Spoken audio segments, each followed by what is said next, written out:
But Danielle, you're going to be talking about representational power and responsibility, which I think are some of the most important issues around. So I'm going to hand over to you and let you begin if you want to share your screen. All right. Well, thank you, David and Savannah and Aline for having me into the VII Foundation. I'm super excited and grateful to be here with all of you and can't wait for your questions. It's my favorite part of presentations. Let me just put my presentation in. As David mentioned, I'm a photojournalist, independent photojournalist, based in my hometown of Houston, Texas. And this presentation is, I'm going to give you all a little bit of, this is about ethics. So I'll probably share, information that I wouldn't normally in a presentation. Normally I'm focusing mostly on the stories of the people I photographed and, the situations that they are in. But I'll, sprinkle that with a little bit of, about myself and my own career. So for example, I've been doing this professionally since 2014, but really started photography in high school, which has been more than half my life now. So just to give you all a little bit of context in terms of my sort of career and path. So I'm sure many of the previous photographers have, oh look, I did a misspelling there, have touched on this, but I think this is important for me to start off with this slide to talk a little bit about what ethics means to me before we dive into my long-term project that will highlight a lot of these points that I'd like to make about ethics. So for me, ethics is number one. That is the most important thing ever in your life. In photography, it's more important than a picture. Ethics is number one. Without sound, solid ethics, to me, I feel like you may be able to create beautiful work, but the sort of backbone that work is founded on is not there. So ethics is not only about like just having honest relationships with people, which is really important, but it's also about creating work that withstands time. So yeah, to me, ethics is more important than any picture. People's stories are sacred. The people that we photograph are sacred. The fact that they let us into their lives and share some of their, most intimate details of their lives with us is absolutely sacred. So we should treat those stories and the people that we photograph as such, which means taking care of that information that they provide to us, taking care of the people that we photograph, and like through our work. Informed consent to me is paramount. So that means, as I'm sure y'all have already gone over in this series, but informed consent means, clearly communicating your intention, where the work might end up, in terms that people understand, right? You have to take every person in every situation as different, right? It's not like a cookie cutter across the board formula for talking about consent, and really taking the time to have those conversations when you can. Ethics to me is founded on transparency, trust, communication, and honesty. So when you can, work slow or with the similar principles of working slow, which basically means just stop and talk to people. Even in fast news situations. As David mentioned, I covered Title 42 along the border with Texas and Mexico, very fast-paced situation, but still tried probably 99% of the time and was able to actually stop and talk to people, before photographing, or maybe taking pictures at first and then having a conversation with people. And not that like getting stories from people is the point. Again, just being able to get their consent is really important, and be able to explain who you are and what you're doing with their stories, and the intention is there. But obviously talking to people is, so important for what we do as journalists. That's how we know what they're going through. That's how we learn about them and their stories. And sometimes when you talk to people, maybe you come across like a different story or a different angle to the story that you're working on. Because oftentimes as journalists, we might go into a situation thinking that the story is one way, but it's so important to talk to people to make sure that that actually is the story, that we're not just inventing stories. So talk to people. It's so important. Talk to people. And then thinking about ethics and how it goes beyond relationship building, how it goes beyond just, talking about consent, talking about your intentions, but translating into the types of images you make, creating ethical imagery. And we'll go into that in the presentation. And then how can ethics even go beyond the photographed image into who you are as a photographer, the impact you make as a photographer through your work for the communities that you photograph, or to chip away at some of the issues that you're covering, or even within the visual media industry. And of course, there are some hard and fast rules about ethics, which again, I'm sure y'all have gone over, but there are also many gray areas. At the end of the day, we're people, these are situations, context change. So never be afraid to ask. Ask your peers, ask editors, ask, people who have been in this industry longer than you have. Nobody can fault you for not knowing. I mean, ethics can be complicated. It can be nuanced. So have these conversations. Don't be shy to have these conversations. Ask these questions and inform yourself, which you are all doing. So that's great. And then to get a little bit more deep into the topic within ethics of representational power and responsibility. So as journalists, our responsibility actually is to tell the whole story, to represent the whole story, not just a part of the story, but the entire story as best we can. Obviously, I know sometimes, situations can be really fast-paced, but again, how can we use those principles of working slowly in fast-paced environments? For me, that means trying to avoid sensationalistic, stereotypical imagery or romanticizing an issue. We are journalists, so our job is to ethically tell the story. Again, touching on, a lot of what we already said: informed consent, communicating clearly, honestly with people, really treating people with respect. Acknowledge and understand the power you hold as a journalist. We are in a very powerful position as journalists to be able to share people's stories on these large platforms, even if it's your own social media,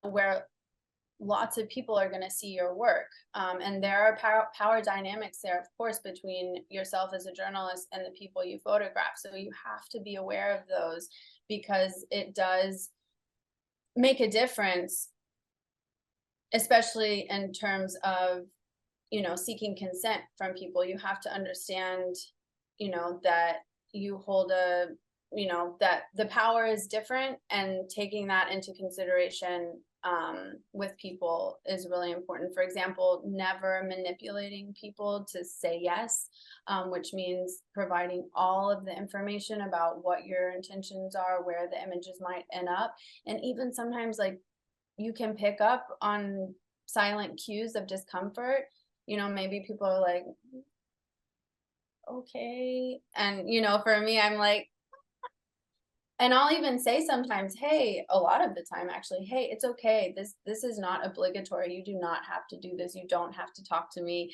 Like, if you don't want to be photographed, or it's okay. And a lot of times people will be like, okay, yeah, I'd rather not. And I'm like, okay, totally cool, not a problem. Allow space and time for people to ask you questions.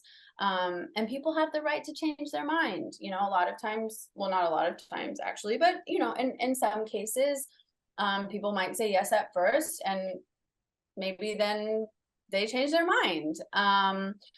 And that could be the very same moment, it could be the very same day, or it could be years from now. So having that informed continuous consent with people is really important, especially in long-term projects. And then, you know, grappling with these conflicting feelings of being a journalist,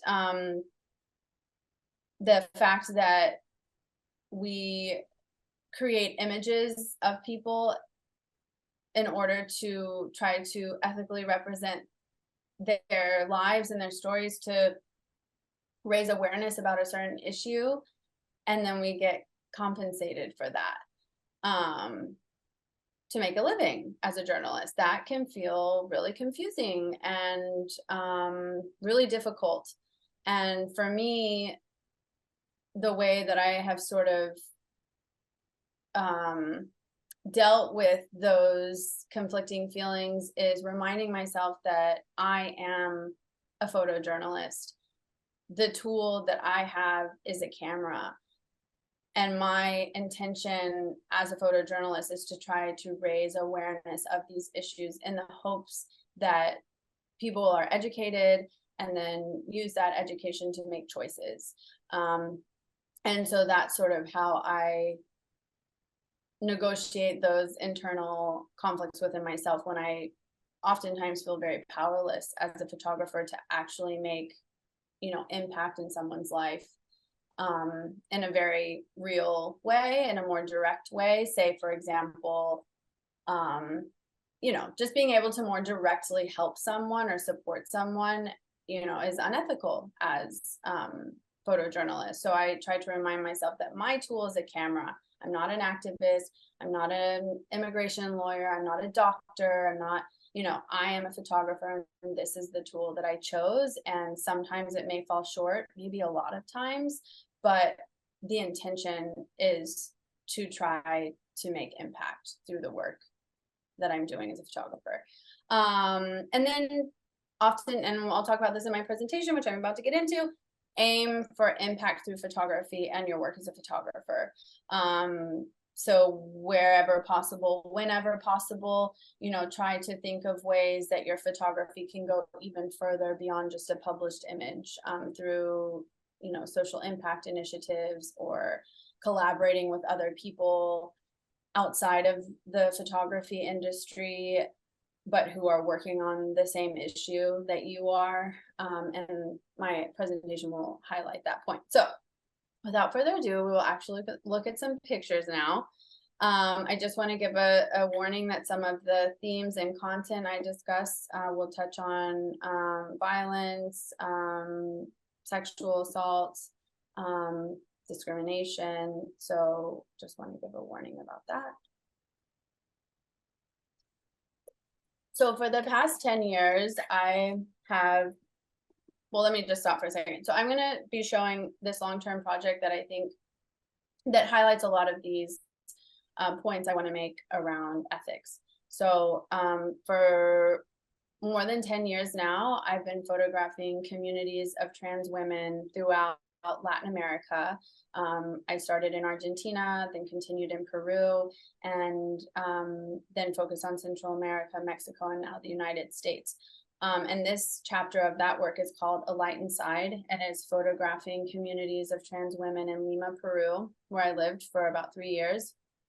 And I really wanted to show the consequences of the fact that the majority of trans women throughout Latin America are pushed into sex work because of discrimination and transphobia that starts at a very, very young age, that stigmatizes women, marginalizes women, and are thus unable to find further, to find other options for employment or educational opportunities, or even opportunities to protect their health. So I wanted to focus on the consequences of this systemic discrimination, transphobia, against trans women. And at the time, I remember not seeing a lot of pictures in the media that showed a more full story of what trans women in Latin America face. A lot of images were very sort of stereotypical, only focusing on women working in the streets at night, which of course this image here depicts. But I tried to zoom out a little bit to show the context of where they were, to show, people on the streets, not just necessarily hyper focusing on sex work as the topic, but zooming out to photograph, life at home, life with their partners, with family, to show the aftermath of violent moments like this, where Berisa's boyfriend, got really upset with her and was throwing things and punching mirrors, but photographing the aftermath of that, the quietness of that. So trying to tell this part of the story, but in a quieter way. Because again, as journalists, we want to tell the whole story, which in the case of, this community of trans women doesn't mean ignoring the fact that they face a lot of life-threatening situations, but trying to balance that with daily life as well. For example, images like this of Yasuri taking flowers to a Peruvian saint's tomb who she would visit every week, or daily life moments like this, which, for all intents and purposes might be considered sort of, boring moments, right? Hanging out in your room, hanging out outside on the street, but trying to find the beauty of those moments in order to show the tight-knit community, the love between women and their partners or family and friends, this community of friends that a lot of women rely on each other, and just moments that are relatable, right? Giggling in your room with a friend, playing sports, having a hobby that you're really passionate about, celebrating your birthday where your friend throws cake in your face. And I remember showing this work to a very prominent, well-known photographer, and they said, like, why are you showing this side of this? Like, nobody wants to see this. We want to see the more, lack of a better word, they said, like, the sexier images, the images at night, the images of women working in the street, which again, to me as a journalist, our job, our duty is to tell the whole story. Otherwise we run the risk, and oftentimes do, sensationalize communities, sensationalize issues, sensationalize people, and we stereotype them. And if we're stereotyping communities and people, we are not telling the full picture. We're not telling the whole story. And so, again, my job as a journalist, I feel, is to try to tell that whole story, both in this case, the life-threatening situations that women do actually find themselves in, because that is a real part of their story, but also the other side, the daily life moments, the beautiful moments with friends and family that show love and connection and community. Another way Danielle, please. Can I pose a question there that Arturo has posed, because it's about the notion of the whole story, which I think is important to what you were saying there. And he's suggesting that it sounds good to say that one's telling the whole story, but will you ever be able to cover every angle of a story? And isn't it the case that sometimes you want to side with a particular actor or a set of actors in the story? How would you think about that balance? And in that sense, what is the whole story kind of referring to? Really good questions. So no, I don't think that it's possible to tell the whole story. I mean, in 10 years, I'm trying, I mean, sometimes this is why we pursue long-term work, because assignment work or, being in a community for 2 or 3 days, it's really difficult to try to tell the whole story. That is why I've dedicated myself to this topic and these communities for over 10 years to try to tell a more complete story. But I realize, I mean, this is probably, I mean, who knows? I'm still a little young. I may have another long-term project that I work on for 10 plus years, but I don't, and then it's also required a lot of resources. This work has been, thankfully supported by a lot of grants. So I just also want to take into consideration that even if we want to tell the whole story across many, many years, of course, sometimes the inability to do that because of financial situations can be difficult, right? But long answer short, I think, no, I don't think it's possible for us to tell the whole story, at least not as an individual. Maybe over time, collectively, journalists can try to paint a whole story of a certain community or issue. For me, the whole story means, again, not just focusing on one aspect of the story. And this is my own interpretation of it. That is sometimes the beautiful and frustrating thing about this craft of photography. There's not really a right or wrong, way to do anything. But for me, the whole story means focusing on as many aspects of a person's life as I can. So again, not photographing the fact that a lot of these women, the majority of these women, rely on sex work to survive, but then zooming out of that often very sensationalized, stereotypical portrayal of trans women to show the fuller picture of what that sex work, of what being relegated to sex work poses threats to women, both in terms of their health, safety on the streets, etc. And then even beyond that, to show just a representation of what their lives look outside of that, very central part of their story, unfortunately.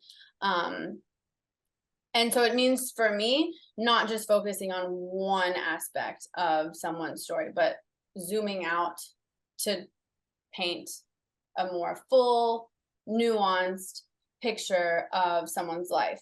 But then also kind of zooming in, which I'm about to get into in the next slide. And then I think there were 3 parts to that question. I'm going to turn my fan on. Right. There was a 3rd part to that question, I think. That aren't there times that you would like to actually side with a particular person or a particular angle on the story? Sure. Yeah. And that's also a very good question. And I think there are times when you do. I think our role as journalists is to try to be unbiased as much as we possibly can. But we are also people. For me, as a journalist, striving for being unbiased means showing all of the facts, showing the whole story. Again, this is a long-term project, and you'll see in a few slides the ways that I have tried to use this work for, positive social impact, which, I mean, clearly I have, I think maybe not necessarily in my work, but in what I've done with that work, you can see that I obviously empathize with the people I'm photographing and, want to try to create, at the very least, awareness of this issue, because I am invested in wanting to change the way society in many regions and around the world view trans people. Right. So yes, I definitely clearly have a viewpoint on that. But I think, again, ultimately as journalists, we become biased when we only show one side of the story, right? You go to, I don't know, any community anywhere, and you only focus on one aspect of the story, and you're not zooming out to show the full story, you're being biased, right? So to me, again, it means trying to show different aspects of one story or one person. So, but no, it's very hard. I mean, we're not AI. So we're human too. And we make mistakes and, fall short a lot of the time. So, but on that note, another way that I try to tell the whole story is by also zooming in, and following particular individuals for long periods of time as a way to sort of document the issue or highlight the issue, but through one or a couple of people's lives, right? As opposed to trying to show the whole issue through multiple people, doing a little bit of that, but then also honing in on maybe one or two individuals and highlighting that issue that many, in this case, trans women face, but through the lives of one or two people. So it's sort of telling a portrait of the community or the issue through a couple of people.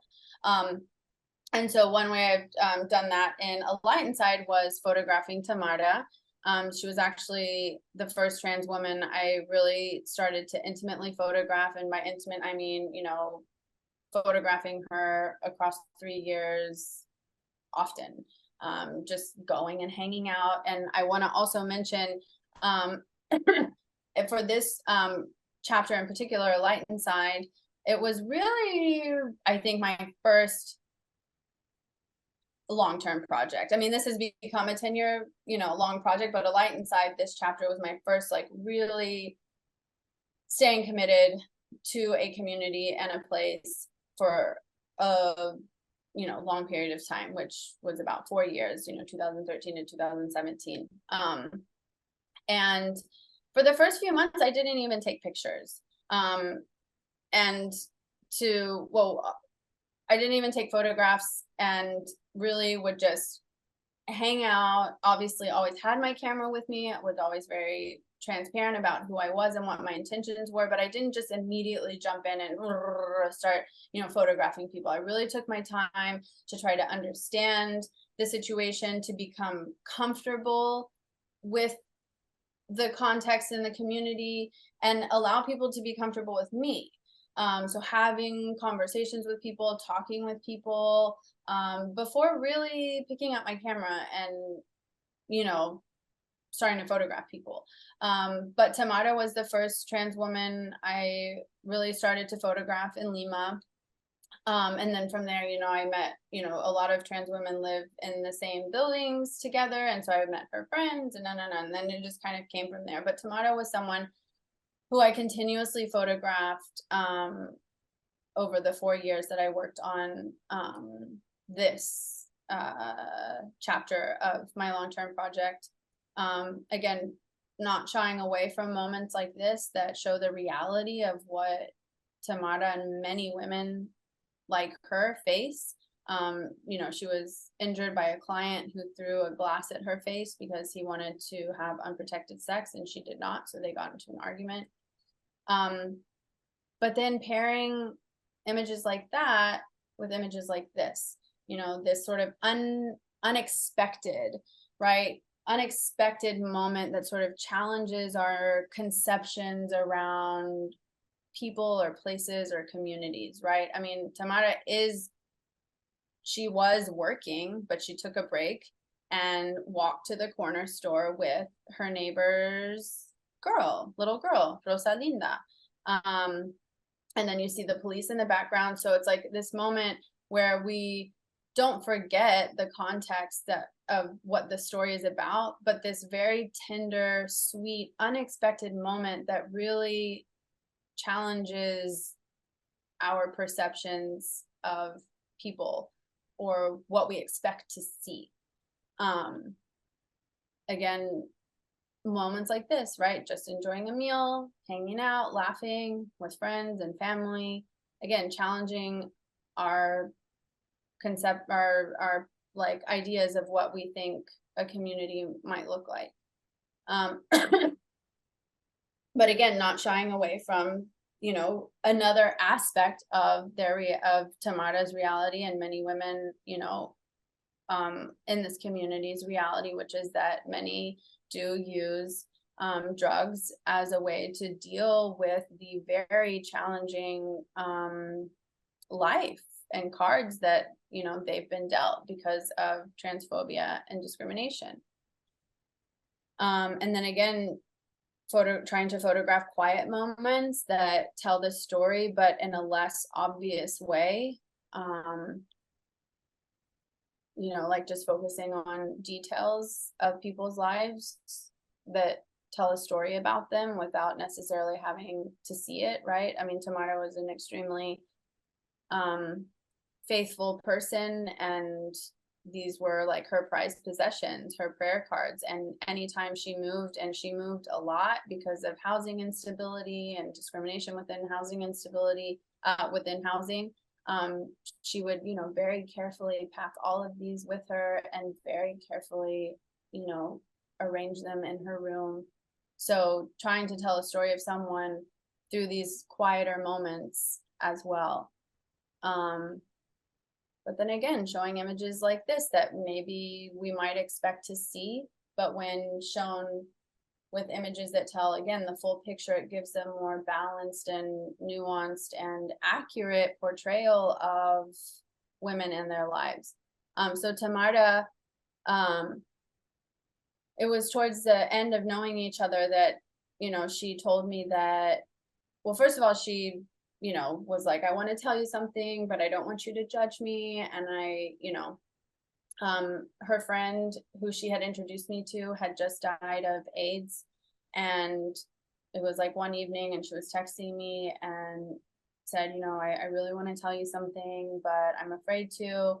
And, you know, I tried to just give her space, you know, and time to tell me by saying like, hey, you don't have to tell me anything if you don't want to, but I'm here to listen. If you want to tell me, you know, just kind of giving her space to find the words or the moment that she wanted to tell me. And she did. She told me, you know, I have HIV, and like I would prefer that the el bicho, or like the bug, you know, eat me rather than stay alive. And, you know, when I first met Tamara, she would often tell me like, I don't want to live, you know, I don't want to live past 30. Like, why would I, in a society that treats me less than human? And it actually is a fact that most trans women throughout Latin America die before 35 years old. Wow. Yeah.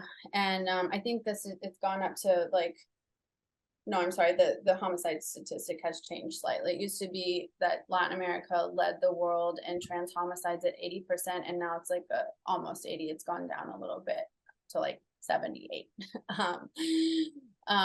So she told me that she, you know, has HIV, and she decided to seek treatment. But very soon after, you know, getting on HIV treatment, she was diagnosed with tuberculosis, which is very common. A lot of times, you know, if your immunity system is down, then that allows an opportunity. They're called opportunistic diseases, I think, opportunistic something, to come in and, you know, infect your body. So then she was dealing with HIV and tuberculosis simultaneously. And again, wanting to show, again, the consequences of the fact that trans women are relegated to sex work. Because what I was seeing at the time, especially, a lot has changed in 10 years in terms of what we're seeing in the media when it comes to portraying trans people. But at the time, really the only images we would ever see were of women in the act of doing sex work, whether that was just standing on the corner at night or putting on their makeup or with a client. Not once. I mean, I think I have a couple of pictures where like a trans woman is like talking with a client, but I never like photographed, you know, someone with a client, because to me that wasn't necessarily the story. It was enough to show like representations of that, you know, women on the street, da da da. But I really, again, wanted to focus on the consequences of that. Again, through health as a aspect of this story. And unfortunately, Tamara passed away in 2017. In 2018, 1 month after her 30th birthday. And of course, that was really, really, really difficult for her mother. First of all, this is her mom, who they were very, very, very, very close. So it was really, really hard on her mom. But it was also, I mean, it was hard on me too. I mean, I had photographed Tamara probably, you know, on average 3 to 4 times a week for 3 years. And, you know, we had our own relationship, you know, we shared lots of moments of laughter. We really got to know each other. And that was really hard. Yeah, I had seen and heard of women dying in the community, but I guess when you're close to someone, it's kind of like that thing where you think like it's not going to happen to you or someone you love or someone you're close to. And so it was difficult. And, you know, I felt very powerless. And so I knew that I wanted to do something more with these photographs. So thankfully, I was able to create a photo book, but my intention was to make it not for the photo community. I really wanted to create a tool that could be used to educate people within the healthcare sector and within the university school space, to inform people about this issue, that trans women are, you know, not given access to further education, that because of discrimination within the healthcare sector, a lot of women don't seek help until it's too late, which happened in many cases. And so I wanted to create a photo book that would serve that purpose of educating people within these spaces. So I partnered with Leila Huerta, who's pictured here. She's a very prominent trans activist in Peru. And we then collaborated with organizations like Amnesty International and a very prominent university in Peru to give presentations to clinics and hospitals and universities, and then donate the book free of charge. And the highlight of that experience was, so this is Dr. Matos here. He was a doctor who treated Tamara and also Piojo, another woman I photographed, who, if you want to see the full story, you can on my website. And I traveled back to Lima in 2018 to tell him about the book and ask if we could do a presentation in the hospital. It's a public hospital in Lima that's very close to this community I photographed. And, you know, Dr. Matos and I had also developed a relationship over the years, because I would be there in the hospital, you know, photographing Piojo and Tamara. And I was telling him about the book and everything. And then he said, well, you know what, I have some news for you too. We are about to inaugurate the country's first consultation area for trans women. So basically now in Hospital Loaiza, when trans women come to seek care, they don't have to go where all of the other patients go. They can go to a separate consultation area that is led by trans women, where they know that they're going to interact with people who understand, you know, their situation, who know how to correctly use pronouns, who know how to correctly use their name, because the discrimination wouldn't happen only from healthcare workers themselves. And sometimes it's just lack of knowing, lack of education, lack of information, that would then lead to acts of discrimination, again, perhaps like unknowingly. But you know, when you don't inform yourself, that is sometimes what can happen. So, so not only from healthcare workers themselves, but also the patients who would also be there in that space with them.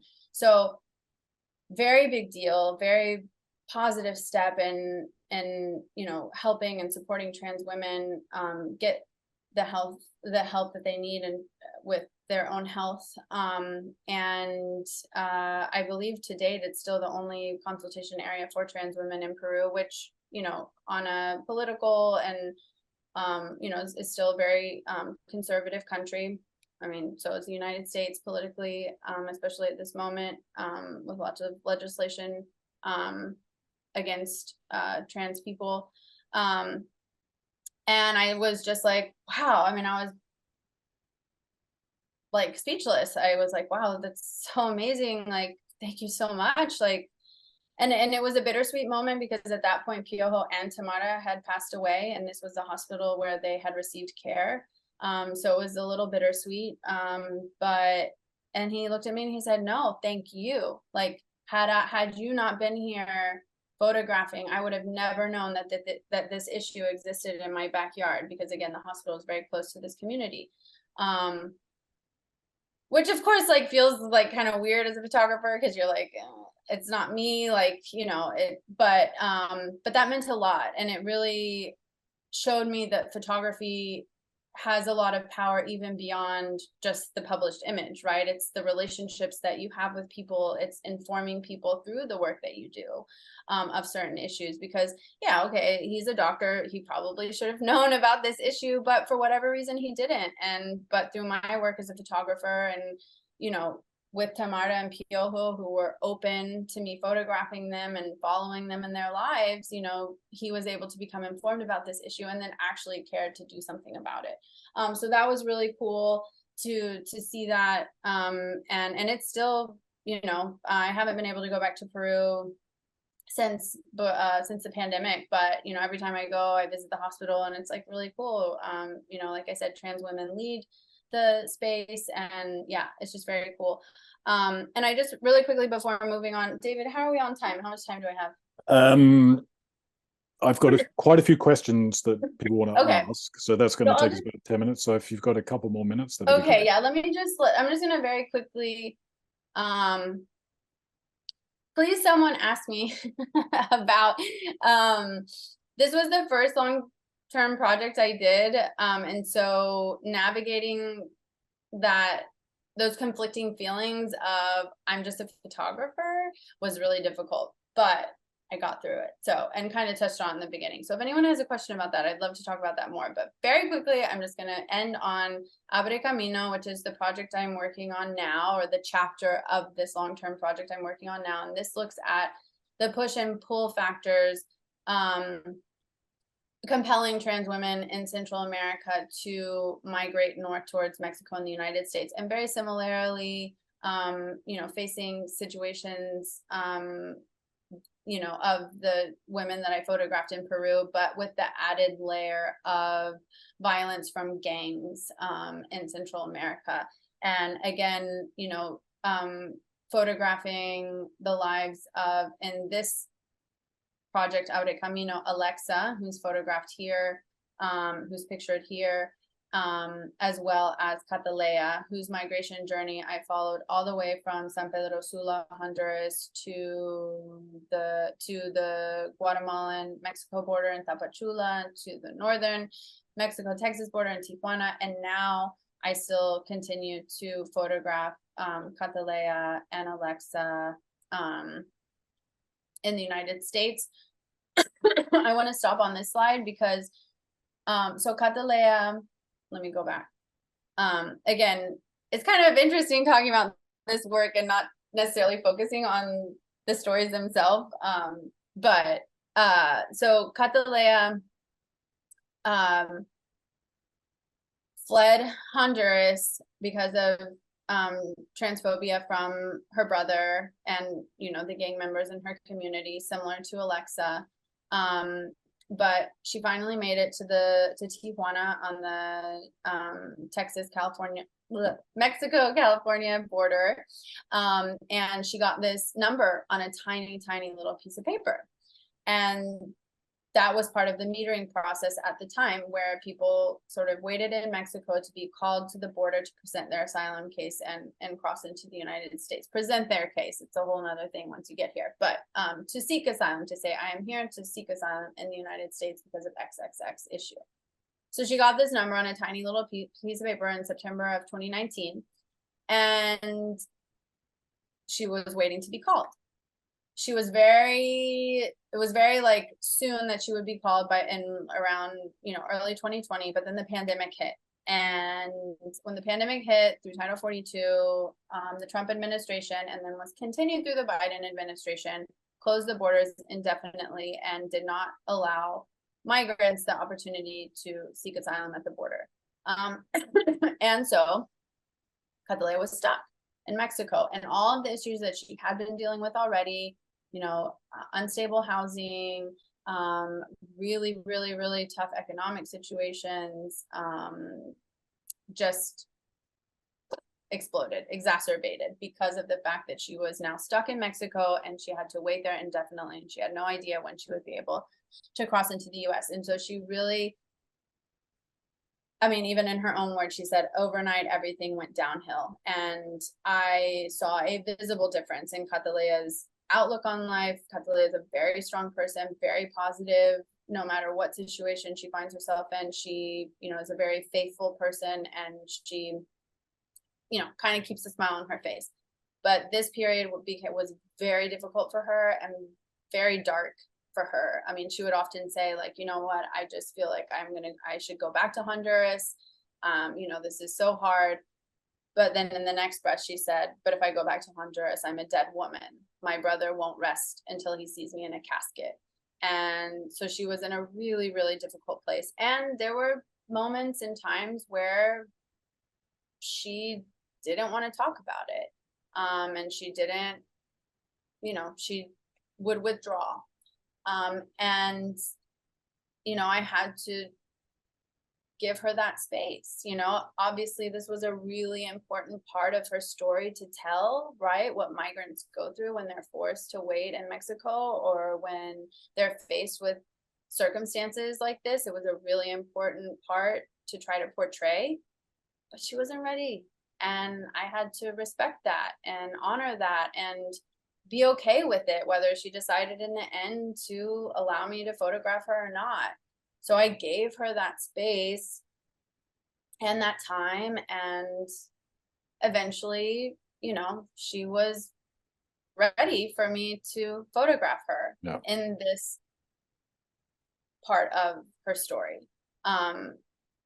So again, allowing people space and time, and I allow is a funny word, because it's like, I don't mean like I own the space and the time, but like giving, just stepping back as a photographer a lot of times is also very important. Not taking pictures, listening, waiting, trusting, which is hard, because as photographers, we want to take pictures, we want to portray these issues, but sometimes, a lot of times, it's more important to just put your camera down. Yeah. But she was resilient. She crossed the border, and I've continued to photograph Catalea and Alexa in the United States. And again, trying to tell the whole story, quieter moments like this that symbolically show her strength, their strength, this community's strength. These are some selfies. And again, going back to my point of the people that we photograph are people. They are people. They have homes, they have lives, they have families. There are consequences to the work that we do. That's why informed consent is so important. Because sometimes someone might say yes, or you might think that they say yes, and you're like, oh, I gotta return something into the editor, so I'm just gonna photograph them. And then you actually might be doing more harm than good. What if they said yes, but you didn't tell them informed consent, and suddenly their photos like on the front page of the New York Times, and now they're fearing for their life because their location has been disclosed. So you really, really have to treat people and their lives as sacred. and understand that your work can do harm. It can. Yeah. Obviously, our intention is to do good, but it can do harm if you are not careful. And sometimes even when we're careful, you know, hopefully we don't make mistakes. But that's why it's important to take the time with people. Yeah. Okay, I'm not going to go into this, but this was a project that I did with multiple women, looking at migration around the world. And then we partnered with the Pulitzer Center to create curriculum from these stories to give virtual presentation across classrooms through the United States. So this is another aspect of, you know, thinking about how your photography can have impact beyond just the published image. And then thinking about ethics in terms of who you are as a photographer. So in addition to my assignment work, my personal project work, my own life as not a photographer, I am very involved in grassroots photo organizations that are working to try to increase diversity, inclusion, and equity within the visual media industry. And so these are some of the organizations and projects that I have collaborated on, co-founded, am a team member of. So I, you know, also think about how ethics can translate into just bettering the visual media industry and who has the authority to tell stories and what stories we tell as photojournalists. Yeah. And that's it. So thank you. I'm ready for your questions. All right. So we've just got a few minutes, but so I'm going to combine some questions together. And we've got 3 questions actually about informed consent, which connects with like one of the last points you made about how you deal with informed consent to ensure an ethical approach. So a question from Stefan, Ted, and Jim. I'm going to put those together. Can you briefly say what you mean by informed consent? What counts as being informed? And Ted raises the point that it's obviously an honorable objective to have informed consent, but what about in either a fast-moving situation where it's difficult or a situation where someone might want to withhold consent because they might want to be hiding some truth or some crime or some corruption or whatever, not particularly relevant to the particular story you've been showing us through, but one could imagine that as a photojournalist. How would you think about the stress on the idea of informed consent by that demand to actually uncover something? Okay, I'm going to try to be quick. So again, there aren't necessarily any hard and fast rules in, you know, photojournalism.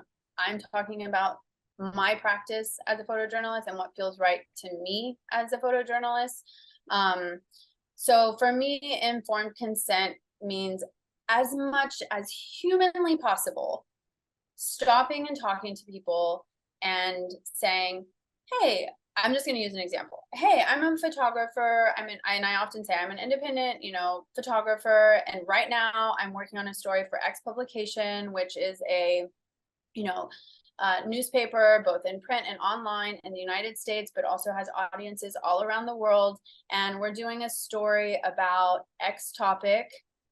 And, you know, would it be all right if I photograph you and if I ask you a few questions that might appear in the story? I send my pictures to the editor. Sometimes I don't know what they pick, because sometimes people are like, hell yeah, I'll tell you my story, and then might get upset if their story doesn't make it or their picture doesn't make it in the article, right? I mean, a lot of times people have to muster up the courage, or they're, you know, I said I was gonna make this short. Recently, I gave a presentation on Abre Camino, and Catalea called in, and people asked her questions, and someone was like, why did you, like, what made you want to share your story with Danielle? And she was like, I am sick and tired of this, and I want people to know what happens to trans women, right? So sometimes people actually, I mean, a lot of times people actually want to tell their story because they want it to be out there in the world. So you also have to like let people know, like, it may not, you may share all of this time and information with me, and, you know, it may not actually be published, right? So as much as I possibly can, even in fast news situations, of course, if you're like photographing a protest or even the border wall and there's thousands of people, of course you cannot ask consent from every single person, nor are you, I mean, of course, every country is different, but in the United States, if you are in a public space, you don't have to ask people for their consent. You don't have to. But again, I like to, and I think I like to because I just feel better knowing that that person is allowing me to take their picture. And then sometimes, like I said, talking to people leads to other stories. And I also think talking to people makes better pictures, however icky that sounds, because it's not about just making, but better pictures means more accurately portraying their story, right? I can tell when a picture has been taken far away, you know, like talk to people, right? So as much as I possibly can, even in breaking news situations, there have been images that I have photographed in like fast news situations where I'm taking pictures, and then I talk to the person and they're like, no, I don't want you to take my picture. And even though I'm in a public space, I'm like, it, you know, sometimes, like, again, we are also love this because we love photography. We love the beautiful aesthetic aspects of photography, the silhouettes, the light, whatever. There are so many beautiful pictures out there. You miss a moment, you miss a picture, whatever, you'll make more. Right. So even when people say like, no, actually, I don't like that you photographed me, then it's like, okay, no worries. Like, it's, you know, you don't have to worry that picture's not going to show up anywhere. Right. Taking cues, right. Even in news situations, you know, you can tell when people don't want you there. You can tell. So you have to be in tune to everything around you. And if you see people like doing this or whatever, then go somewhere else and photograph, you know, because especially with like migration and sensitive topics, like you don't know what publishing their picture might cause harm for them, right?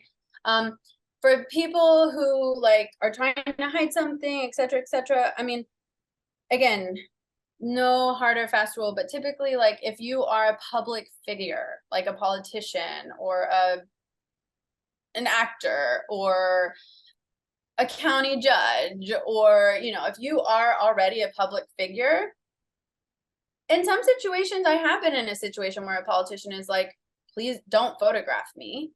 And I honored it. I was like, okay. You know, I took a picture where he was kind of off in the background, but he was like, and you know, it's kind of like annoying because you're like, we're in a public space. Like I can photograph you if I want to, like, but I mean, it would have been impossible anyways. He asked me not to photograph him. He would have tried to hide. And then I prevented being that person in the media that, you know, it's also about like, the media is under attack. Like nobody trusts the media anymore.